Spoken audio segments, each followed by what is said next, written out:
Good afternoon student. Next হচ্ছে তোমাদের I lotion, I অয়েন্টমেন্টস হয়ে গেছে। নেক্সট আই সাসপেনশন আর হচ্ছে কন্ট্যাক্টলেস সলিউশন। দেখো আই সাসপেনশনটা খুব রেয়ার ইউজে ইউজ করা হয়। আই সাসপেনশন সেই সমস্ত কেসে ইউজ করা হয় when the drug is insoluble in the desired vehicle or unstable in the liquid form। ঠিক আছে, যখন হচ্ছে ভেহিকেলের সাথে ইনসলিউবল, কেন দেখো তোমরা জানো সাসপেনশনটা কি বায়োফেজিক। বায়োফেজিক যদি ফর্ম হয় তখন কি দুটো ফেজ থাকতে হবে। দুটো ফেজ যদি থাকতে হয় তখন দেখো সলিউবল হয়ে গেলে বা ডিজলভ হয়ে গেলে কি একটা ফেজ হয়ে যাবে। তার মানে বুঝতে পারছো, ওই জন্য বলা হয়েছে যখন ড্রাগটা ইনসলিউবল হয় ওই ভেহিকেলের সাথে বা হচ্ছে আনস্টেবল হয়, আনস্টেবলটা থাকে না, সেটাকেই বলছি আমরা আই সাসপেনশন। এটাকে মেনলি সাস্টেন্ড অ্যাকশন প্রিপারেশন হিসেবেই কিন্তু মেনলি ইউজ করা হয়। নেক্সট আসছে ক্যারেক্টারিস্টিক্স, কি কি ক্যারেক্টারিস্টিক্স থাকা উচিত আই সাসপেনশনের জন্য। ফার্স্ট দেখো ইট শুড বি স্টেরাইল, তারপরে হচ্ছে next it should be desired viscosity. দেখো স্টেরাইল তো হতেই হবে যেহেতু ডাইরেক্ট আমরা আইয়ে দিচ্ছি, ইনস্টিটিউট করছি। আর দেখো ডিজায়ার্ড ভিসকোসিটিটা কেন থাকা প্রয়োজন, দেখো ভিসকোসিটি যদি কম বা বেশি থাকে তার উপরে যে আই ড্রপস বল, এই আই সাসপেনশনের ক্ষেত্রে কি হয়, তুমি যখন দিলে ওটা দেওয়ার পরে কি যদি ভিসকোসিটিটা খুব বেশি হয় যেই পোর্শনটা দিয়ে শুধুমাত্র সেই পোর্শনটাতেই স্টিক হয়ে থাকবে, কিন্তু ভিসকোসিটি যদি আরেকটু যদি কম হয় তখন কি হবে সলিউশনটা তার ঘনত্বটা কমতে থাকবে। কমতে থাকলে কি তত হচ্ছে পুরোটা অনেকটা মানে চারপাশে অনেকটা স্পেস ধরে হচ্ছে পুরোটাতে হচ্ছে চোখের মধ্যে ওই সলিউশনটা হচ্ছে পুরোটার মধ্যে হচ্ছে ট্রিটমেন্টটা করতে সুবিধা হয়। তাই জন্য ভিসকোসিটিটা ডিপেন্ড করে। মেনলি কি হয় যখন সাস্টেন্ড অ্যাকশনের ক্ষেত্রে হয় ভিসকোসিটিটা মোটামুটি একটু কিছুটা কম থাকে, কারণ কি যাতে অনেকটা টাইম ধরে ওই যেই পোর্শনটা তুমি দিতে চাইছো ওই পোর্শনে অনেকটা টাইম ধরে প্রলং অ্যাকশনটা দিতে পারে। ঠিক আছে, নেক্সট হচ্ছে দেখো ইট শুড বি আইসোটনিক। কেন আইসোটনিক হতে হবে, ল্যাক্রাইমাল ফ্লুইডের সাথে, যেহেতু ওখানে ল্যাক্রাইমাল ফ্লুইড বা তোমার টিয়ার্সের সাথে আইসোটনিক হতে হবে, কারণ ওইখানে কিন্তু চোখের মধ্যে কি আইসোটনিক সলিউশন হিসেবে কি টিয়ার্সটাই থাকে বা ল্যাক্রাইমাল ফ্লুইড, তাই জন্য তোমাকে আইসোটনিক হতে হবে। নেক্সট দেখো particle size should be fine enough second thoroughly before use order to distribute the drug. দেখো পার্টিকেল সাইজটা একটু কম হতে হবে, কারণ কি ইরিটেশন হতে পারে। দেখো এমনি যদি রাস্তাঘাটে বেরোনো হয় চোখে যদি এমনি ধুলোর যদি কোনো মানে কণাও পড়ে তখন কি হয় এমনি ইরিটেশন হয়। এবার তুমি একটা চোখে একটা কোনো ড্রপ বলো সাসপেনশন আই সাসপেনশন দিচ্ছ, এবার কি ওটার মধ্যে যদি পার্টিকেল সাইজটা একটু বেশি থাকে তাহলে ইরিটেশন শো করতে পারে, তাই জন্য যতটা সম্ভব হচ্ছে ফাইন পার্টিকেলস হওয়া উচিত। নেক্সট আসছে দেখো সুইটেবল কন্টেনারে দিতে হবে, কারণ কি দেখো সুইটেবল কন্টেনার না দিলে তোমাদের আগের দিনও বললাম যে ওই টিপটাতে তুমি যে সলিউশনটা এখন দিচ্ছ চোখের মধ্যে ওই টিপটাতে যেন হাত কন্টামিনেশন না হয়। তোমাদের হাতের ওই মাইক্রো অর্গানিজম ওই টিপে চলে ধরো চোখের মধ্যে ডাইরেক্ট চলে যেতে পারে, তাই জন্য যেই কন্টেনার রাখা হয় কন্টেনারটা যেন সুইটেবল হতে হবে, যাতে হচ্ছে কোনো টিপের পোর্শনটাতে যেন হাত না লাগে। কন্টেনারটা এমন হতে হবে যেমন এখনকার দিনে নাওয়া ডেজ যে কন্টেনারটা কী হয় প্লাস্টিক কন্টেনার হয়, তার মধ্যে হচ্ছে একটা মুখ থাকে যেটাতে হচ্ছে তুমি জাস্ট ওই বডি পোর্শনটাতে যদি প্রেস করো তখনই কি সলিউশনটা এমনি 1 ড্রপ কি 2 ড্রপ তুমি যতটা চাবে সেই ওয়াইজ হচ্ছে ভলিউম ওয়াইজ, মানে যেমন ডক্টর প্রেসক্রাইব করে দেয় যে 1 ml কি 2 এরকম করে তো বলেন না, বলে কি ড্রপসের ক্ষেত্রে কি হয় 1 ড্রপস কি 2 ড্রপস, তাহলে সেই ওয়াইজ মানে যতটা প্রয়োজন সেই ওয়াইজ কি ওই কন্টেনার থেকে তুমি নিতে পারবে। নেক্সট আসছে contact lens solution. Contact lens সলিউশনে কি দেখো contact lens solution mainly made from polymethylene methacrylate, যেটা হচ্ছে হার্ড হাইড্রোফোবিক প্লাস্টিক। ঠিক আছে, হার্ড হাইড্রোফোবিক প্লাস্টিক, কিন্তু নাওয়াডেজ হচ্ছে হাইড্রোফিলিক লেন্স যেটা হচ্ছে তোমার হচ্ছে অ্যাভেলেবেল হাইড্রোফিলিক। ঠিক আছে, হাইড্রোফিলিক লেন্সের আন্ডারে পড়ছে সফট কন্ট্যাক্ট লেন্স, কিন্তু হাইড্রোফোবিকের আন্ডারে পড়ছে কিন্তু হার্ড কন্ট্যাক্ট লেন্স। কিন্তু hard contact lens soft contact lens আমি পরে আসছি, তার আগেই বলে নিই সফট কন্ট্যাক্ট লেন্সটা কি যেহেতু হাইড্রোফিলিক এবং খুব সহজে হাইড্রোফিলিক মানে বুঝতে পারছো যে হাইড্রোজেনের প্রতি হচ্ছে মানে হচ্ছে অ্যাট্রাকশনটা বেশি, তার জন্য কি খুব সহজে এটাকে ওয়াশ করা যাচ্ছে। এর জন্য কি হয় এটা ফ্লেক্সিবলও থাকে, তার জন্য হচ্ছে সফট কন্ট্যাক্ট লেন্সটা নাওয়াডে হচ্ছে বেশি অ্যাভেলেবেল, এবং যে কোনো একটা পেশেন্টের ক্ষেত্রে বলো বা একটা কেউ ইউজ যখন করছে সেটা হচ্ছে খুব সহজে ইউজ করতে পারছে। তার আগে আমি বলে নিই হার্ড কন্ট্যাক্ট লেন্স ফার্স্ট আসি ডিসকাশনে। হার্ড কন্ট্যাক্ট লেন্স হচ্ছে দুটো সলিউশনের মধ্যে আমরা ওটাকে দেওয়া হয়। হার্ড কন্ট্যাক্ট লেন্স ফার্স্ট হচ্ছে ওয়েটিং সলিউশনে দেওয়া হয় আর একটা স্টোরেজ সলিউশনে দেওয়া হয়। দেখো ওয়েটিং সলিউশনটা কেন দেওয়া হচ্ছে, এখন ট্রিটিং লেন্স বিফোর ইনসার্ট তুমি যখন তুমি ইনসার্ট করবে চোখে যখন দেবে তার আগে কী করতে হবে, ওই ওয়েটিং সলিউশনের মধ্যে তোমাকে কি ডিজলভ করতে হবে। ওয়েটিং সলিউশনটা মেনলি কী কী কন্টেন্টস থাকতে পারে, ফার্স্ট হচ্ছে থিকেনিং এজেন্ট থাকতে পারে, তার মধ্যে কি সেলুলোজ ডেরিভেটিভ, ঠিক আছে। সেলুলোজ ডেরিভেটিভ মানে সেলুলোজ তোমার হচ্ছে তোমার সেলুলোজ ডেরিভেটিভ আন্ডারে পড়ছে, তোমার এইচপিএমসি, সিএমসি এগুলো আন্ডারে পড়ছে। নেক্সট হচ্ছে অ্যান্টি মাইক্রোবিয়াল এজেন্ট, যেটা হচ্ছে বেনজালকোনিয়াম ক্লোরাইড। তারপরে হচ্ছে আইসোটনিসিটি অ্যাডজাস্টমেন্ট হতে হবে সোডিয়াম ক্লোরাইড দ্বারা। এছাড়াও কি ওয়েটিং সলিউশনটা, ওয়েটিং সলিউশনে মোটামুটি 3-4 রকমের হচ্ছে কন্টেস্টে থাকতে হবে। ফার্স্ট তাহলে কি করব আমরা, সলিউশনে due to hydrophobic nature polymethyl methacrylate is poorly wetted by the lacrimal fluid of the I.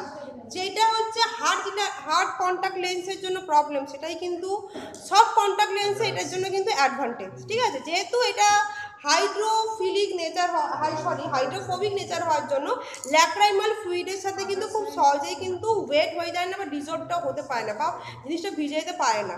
এই প্রবলেমটা কিন্তু সব কন্ট্যাক্ট লেন্সের ক্ষেত্রে এটা কিন্তু সব অ্যাডভান্টেজ, কারণ এটা হচ্ছে হাইড্রোফিলিক নেচার হওয়ার জন্য খুব সহজে হচ্ছে ল্যাক্রাইমাল ফ্লুইডের সাথে হচ্ছে তোমার ওয়েটটা হয়ে যায় বা ওটা ভিজে যেতে পারে। এই কারণে দেখো ফার্স্ট আমরা কি বলছি, contact lens require moisturising with wetting agent to make the insertion easy and comfortable. দেখো আমরা কি যখন হচ্ছে কন্ট্যাক্ট লেন্সটা অ্যাপ্লাই করব তার আগে যতটা সম্ভব কি করব, আগে একটু ডিপ করে নেবো একটা সলিউশনে, ঠিক আছে। ডিপ করে নেওয়ার এটাই কারণ কি হচ্ছে তুমি যখন লেন্সটা লাগাচ্ছো তাহলে কি খুব কমফোর্টেবল থাকে, মানে খুব যদি হার্ড হয় একটা চোখের মধ্যে তুমি যখন লেন্সটা লাগাতে হবে প্রবলেম হতে পারে। তার জন্য কি আমরা আগে জিনিসটাকে ওয়েট করে নিই, ভিজিয়ে নিই একটা সলিউশনের মধ্যে, তারপরে কি খুব সহজে ইজিলি আমরা অ্যাপ্লাই করতে পারি, তার জন্য আমরা ওয়েটিং সলিউশনে ঢুকিয়ে নেব।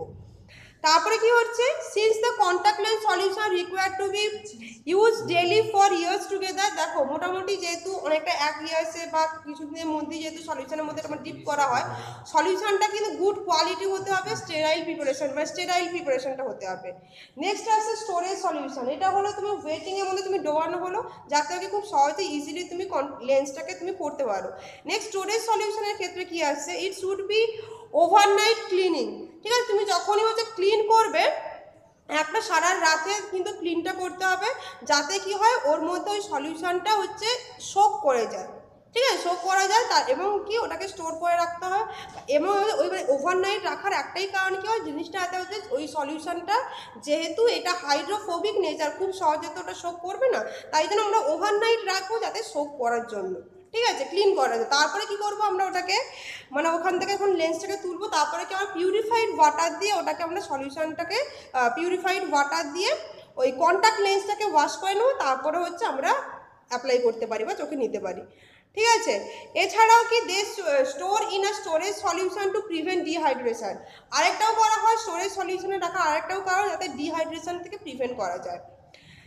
আর formulation of storage solution content দেখো non ionic surface active agent. তোমাদের আগের ক্লাসে আমি বলেছি সারফেস অ্যাক্টিভ এজেন্ট বা সারফেক্টেন্ট বা সারফেক্টেন্ট আমরা কেন ইউজ করে থাকি সেটা বলা হয়েছে। এর ক্ষেত্রে স্টোরেজ সলিউশনের ক্ষেত্রে হচ্ছে নন আয়নিক সারফেস অ্যাক্টিভ এজেন্টে আমরা কিন্তু ডিপ করব, যাতে হচ্ছে খুব সহজে হচ্ছে ক্লিন করা যায় কন্ট্যাক্ট লেন্সটাকে। It also contains preservative to prevent the microbial growth. এই যে স্টোরেজ সলিউশনের মধ্যে হচ্ছে মাইক্রোবিয়াল যাতে গ্রোথ না হয়, প্রিজারভেটিভটা ওই সলিউশনের মধ্যেই দেওয়া থাকে, ঠিক আছে, যাতে হচ্ছে যখন আমরা ডিপ করে রাখবো সারা ওভারনাইটের জন্য, তখন কিন্তু কোনো রকম যদি মাইক্রোবিয়াল যদি প্রেজেন্স হয়ে যায় বা তোমার মধ্যে ওই লেন্সের মধ্যে থাকে, সেটাও কিন্তু রিমুভ করে দেবে এই স্টোরেজ সলিউশনটা। Next solution should be changed after every few days because the preservative may particularly inactivated on the organic substance. আর এটা কি হয়, এই যে প্রিজারভেটিভ কি হয় এভরি ডেতেই কিন্তু মানে তুমি এরকম নয় যে ওই সলিউশনটা অনেকদিন তুমি রেখে দিলে, প্রিজারভেটিভটা তুমি একদিন ইউজ করলে আবার কয়েকদিন পরে ইউজ করলে কিন্তু করা যাবে না, কারণ প্রিজারভেটিভ হচ্ছে এই যে অর্গানিক মেটেরিয়াল প্রেজেন্সে ওই প্রিজারভেটিভটা কিন্তু নষ্ট হয়ে যায়। তাই জন্য তুমি যখন প্রয়োজন তখন তুমি ওই স্টোরেজ সলিউশনের মধ্যে ওইটা ডিপ করো এবং সেই সলিউশনটাকে যেখানে রাখা দরকার, যেমন স্টোর করে রাখা দরকার সেরকম করে রাখতে হবে।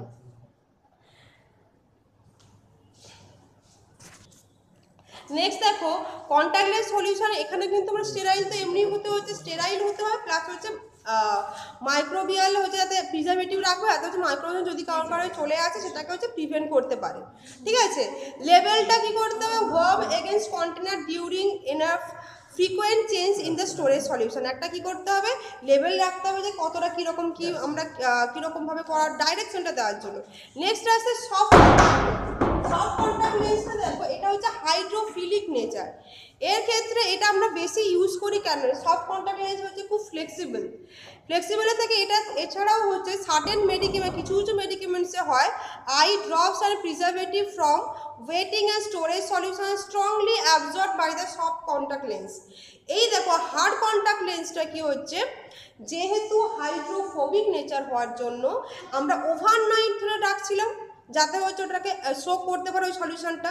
সফট কন্টাক্ট লেন্সে কিন্তু সেই প্রবলেমটা হয় না, যেহেতু এটা হাইড্রোফিলিক নেচার হওয়ার জন্য কী হয়, খুব সহজেই কী হয়, এই যে প্রিজারভেটিভ সলিউশন বলো, এই তোমার ওয়েটিং সলিউশন বলো, স্টোরেজ সলিউশনটা খুব সহজেই সোক করে নিতে পারে। এইটা হচ্ছে একটা হচ্ছে সফট কন্টাক্ট লেন্সের জন্য এটা একটা অ্যাডভান্টেজ। তাই জন্য হচ্ছে বেশিরভাগ পিপলটা ওই সফট কন্টাক্ট লেন্সটাই বেশি ইউজ করে থাকে, যেহেতু হার্ড কন্টাক্ট লেন্সে এতটা টাইম ধরে সলিউশনের দরকার হয়। এরপরে দেখো ক্লিন করার জন্য কন্টাক্ট লেন্সে কী করতে হয়, 0.9% সোডিয়াম ক্লোরাইড সলিউশনে হচ্ছে ডিপ করে রাখতে হয়। এছাড়া কিন্তু যেখানে ক্ষেত্রে দেখো wetting and storage solution use for the contact lens should not be use. এর ক্ষেত্রে কি আলাদা করে ওয়েটিং আর হচ্ছে তোমার স্টোরেজ সলিউশনে করে আলাদা করে ডুবাতে হয় না, যেহেতু ওই দেখো ওই ওয়েটিং সলিউশন আর হচ্ছে তোমার স্টোরেজ সলিউশনে ডোবানো একটা কারণ অনেকটা টাইম ধরে রাখার জন্য। এখানে যেহেতু ওই একটা সলিউশনের মধ্যে হচ্ছে প্রিজারভেটিভ বলে সব কিছু দিয়ে দেওয়া হয় এবং খুব সহজে যেহেতু শোক করে, তাই জন্য বেশি সময় রাখতেও হচ্ছে না। তাই জন্য কি হয়, স্পেশাল প্রোপ্রাইটারি স্টোরেজ সলিউশন একটাই ইউজ করা হয় এই সব কন্টাক্ট লেন্সের জন্য, যেটার মধ্যে তুমি কি হয় ইজিলি তুমি ডিপ করলে এবং ওই 0.9% সোডিয়াম ক্লোরাইড সলিউশন আগে ডিপ করতে হবে, তারপরে হচ্ছে তোমার স্টোরেজ সলিউশনে তুমি ডিপ করলে কিন্তু কন্টাক্ট লেন্সটা তারপরে তুমি ইউজ করতে পারবে। ঠিক আছে, এরপরে দেখো waiting of soft contact lens not problem because the hydrophilic nature of the lens. তোমাদের বললাম যে হাইড্রোফিলিক নেচার হওয়ার জন্য লেন্সটা খুব সহজে শো করতে পারছে।